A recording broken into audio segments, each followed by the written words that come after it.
Oke guys, jadi balik lagi bareng gua ya di sini. Jadi seperti biasa gua bakal bawain berita-berita terhangat. Jadi minggu ini lumayan edan ya, beritanya lumayan berbobot semua gitu. Mulai dari pemunduran presiden alias pemecatan ya, pemecatan presiden, pemecatan wakil presiden, dan juga ada dari dalam negerinya itu adalah film animasi yang sangat lumayan mendunia ya.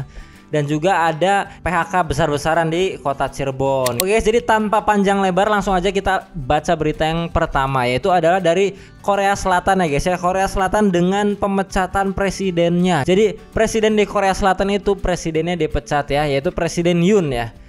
Oke, gue baca dari BBC News di sini ya.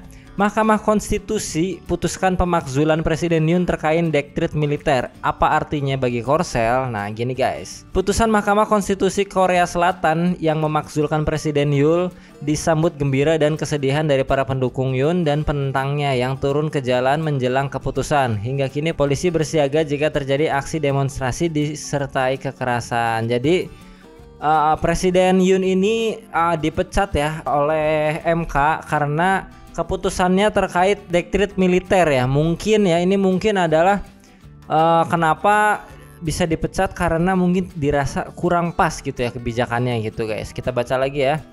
Mahkamah Konstitusi Korsel dengan suara bulat menyetujui pemakzulan atau pemecatan Presiden Yoon. Putusan ini merupakan tindak lanjut atas dektrit militer yang diumumkan Yoon pada akhir tahun lalu gitu ya guys ya. Jadi lumayan kontroversial ya pengambilan keputusan dari Presiden Yoon ini. Nah, dektrit darurat militer yang diberlakukan Yoon pada Desember silam dipandang secara luas telah menjerumuskan negara tersebut ke dalam kekacauan politik. Jadi kebijakannya itu dianggap sebagai kegaduhan ya, seperti itu. Nah, kekuasaan Yoon lantas ditangguhkan ketika Parlemen Korea Selatan memilih untuk memakzulkannya pada 14 Desember 2024. Seperti itu guys. Nah, lantas bagaimana reaksi pendukung Yoon dan penentangnya? Nah, putusan Mahkamah Konstitusi Korea Selatan disambut gembira oleh kelompok anti Yoon yang berkumpul di jalan-jalan di Seoul. Saya tidak bisa tenang, saya sangat senang dengan pemakzulan ini. Saya hanya sedih karena butuh waktu lama untuk membuat keputusan ini, kata warga yang berusia 66 tahun di sana. Sepertinya ini ya orangnya, sepertinya ya guys ya. Jadi ini pro dan kontra ya, tapi bagaimanapun tapi keputusan MK itu sudah bulat, sudah memecat Presiden Yoon atau Presiden Korea Selatan. Seperti itu guys. Kita lanjut ke pemecatan wakil presiden gitu ya. Jadi ada presiden yang dipecat dan juga ada wakil presiden yang dipecat. Datang dari manakah negara itu? Dari negara Iran ya guys ya. Nah, Presiden Iran memecat wakil presidennya dikarenakan diduga liburan mewah ke Antartika, sedangkan negaranya sedang hiruk pikuk gitu ya, sedang krisis ekonomi, mata uang melambung tinggi. Seperti negara mana itu ya? Madagaskar kayaknya itu ya. Presiden Kran baru saja memecat salah satu wakilnya, Shahram Dabiri. Penyebabnya dikarenakan diduga melakukan liburan mewah ke Antartika. Nah, foto Dabiri yang merupakan wakil urusan parlementer dan istrinya Nouruz di depan kapal MV. Nah ini ya fotonya ya guys ya. Jadi karena foto ini wakil presiden ini dipecat ya guys ya, diduga karena liburan mewah gitu, liburan mewah ke Antartika. Banyak masyarakat yang marah dengan liburan tersebut. Kenapa bisa marah? Karena sedang hiruk pikuk dibilang ya negaranya itu. Nah, menurut kantor presiden, liburan Dabiri tidak dibenarkan dan tidak diterima mengingat kesulitan ekonomi yang terjadi di Iran. Nah karena itu ya, jadi liburannya itu memicu marahnya pihak-pihak masyarakat dan para elit politik ya, karena negaranya aja sedang kesulitan ekonomi. Kok bisa ini wakil rakyat liburan dengan mewah gitu. Dibilang kalau di Indonesia mah nggak mungkin ada nih yang kayak gini-gini. Pazeshkian, namanya susah orang luar negeri tuh ya. Sama kayak anak-anaknya Gen Z tuh, ibu-ibu Gen Z yang punya anak tuh namanya susah gitu. Pazeshkian juga mengatakan tindakan tersebut tidak dapat didukung meskipun menggunakan uangnya sendiri dan bertentangan dengan prinsip kesederhanaan. Jadi ya kalau gue sih setuju ya guys ya. Mungkin ada sebagian orang bilang ya kalau uang sendiri ya sah-sah aja, tapi kan kau itu wakil rakyat, dilihat oleh rakyat. Kalau negaranya sedang jatuh ya nggak etis lah, lebih ke apa ya itu ya, etika aja sih ya, etika gitu. Masa pemimpinnya mewah-mewahan sedangkan rakyatnya sedang susah gitu lah. Oke, nah tak jelas paket perjalanan apa yang digunakan Dabiri atau moda transportasi dari Iran ke Antartika, namun berdasarkan foto perjalanan menggunakan MV Plansius ke Antartika memang tak murah. Setidaknya memakan biaya sekitar 6.000 sekian US dollar atau 110 juta edun. Tahuan aja gitu ya netizen tuh ya biayanya gitu. Jadi diduga naik kapal itu aja tuh memakan uang 110 juta rupiah. Mungkin itu untuk satu orang, ditambah 2 orang dengan istrinya. Jadi sekitar 220 jutaan ya. Tapi ya terlepas dari pemecatan dari wakil presiden Iran ini yaitu Shahram Dabiri ya, tapi beliau itu dengan sangat legowo ya. Jadi orang itu bijak ya, nggak kayak orang-orang mana lah gitu. Jadi bijak, bahkan dia meng-tweet di X ya, bahwa intinya dia legowo lah. Nanti gue bakal tunjukin nih seperti ini ya, gue bacain ya.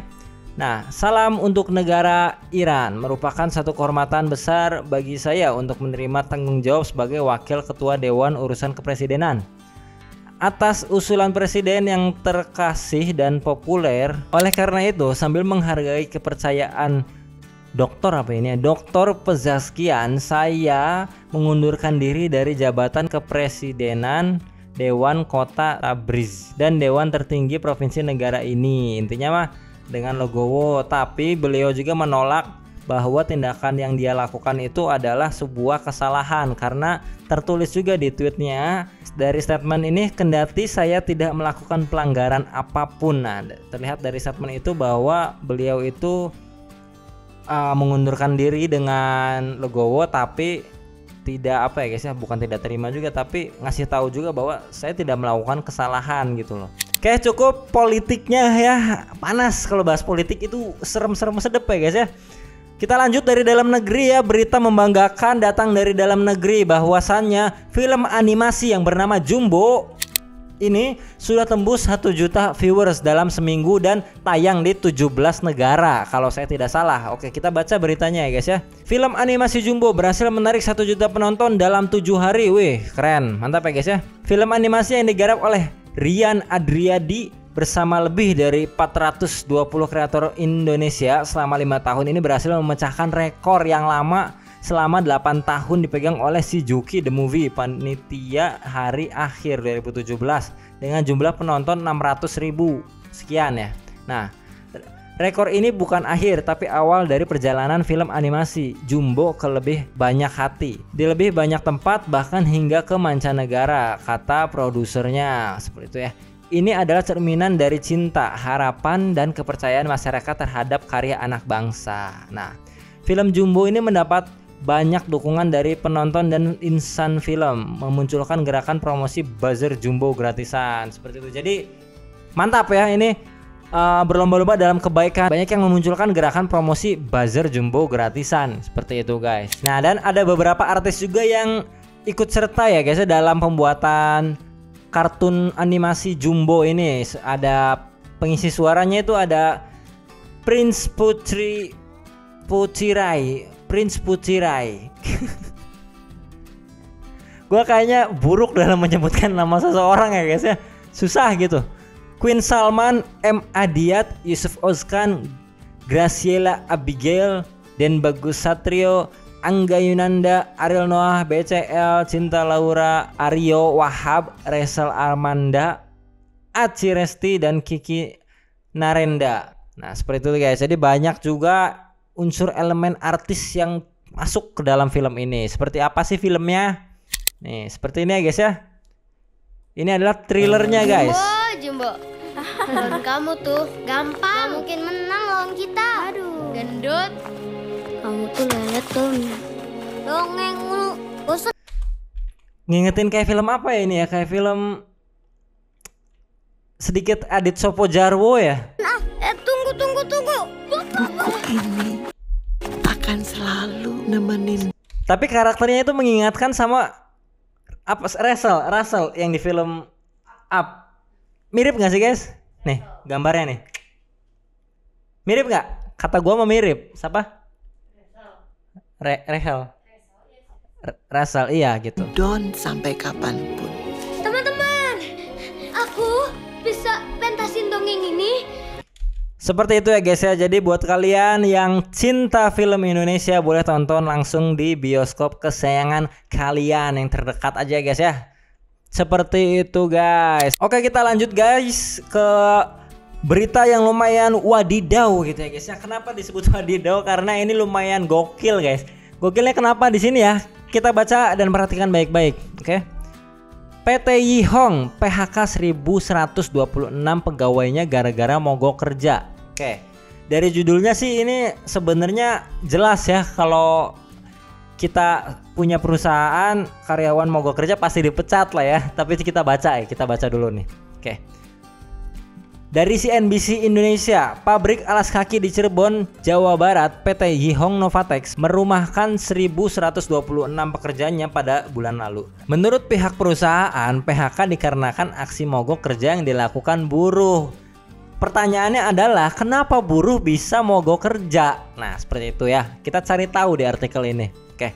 PHK tersebut berdampak pada banyak sektor termasuk jajaran HRD. Namun, aksi mogok kerja 1 hingga 3 Maret itu dibantah oleh seorang pekerja bernama Suryana. Nah, tidak ada mogok kerja, kami hanya melakukan aksi spontanitas pada 1 sampai 3 Maret sebagai bentuk protes terhadap pemberhentian 3 rekan kami secara sepihak. Bahkan saat itu tidak ada bahan produksi dan kami tetap melakukan absensi seperti itu. Jadi di sini ada temannya diberhentiin 3 orang ya, diberhentiin secara sepihak. Jadi satu pabrik itu melakukan demo mogok kerja selama 4 hari, 3 atau 4 hari gitu. Atau ya menurut gua satu sisi mungkin bagus karena solid ya, solidaritasnya luar biasa lah, keren. Tapi satu sisi solidaritas ini berdampak ke personal masing-masing gitu ya.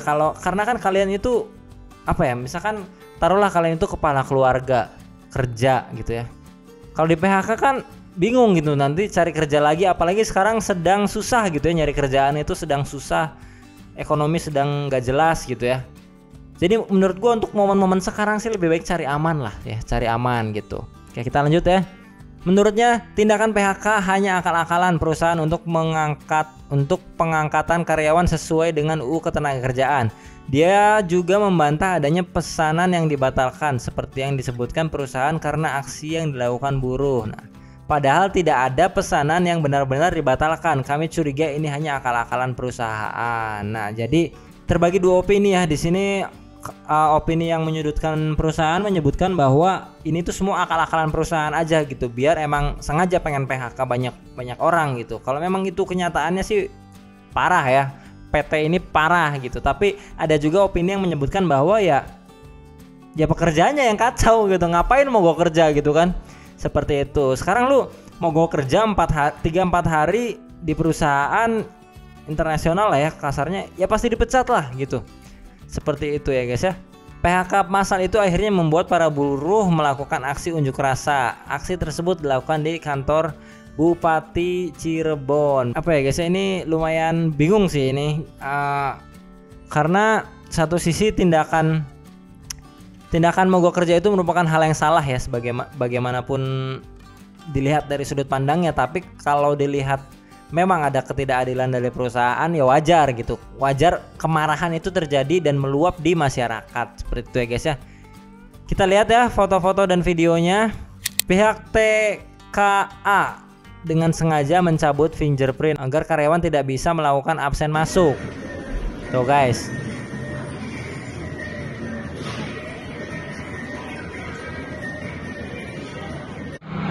Pinjor mati, pinjor.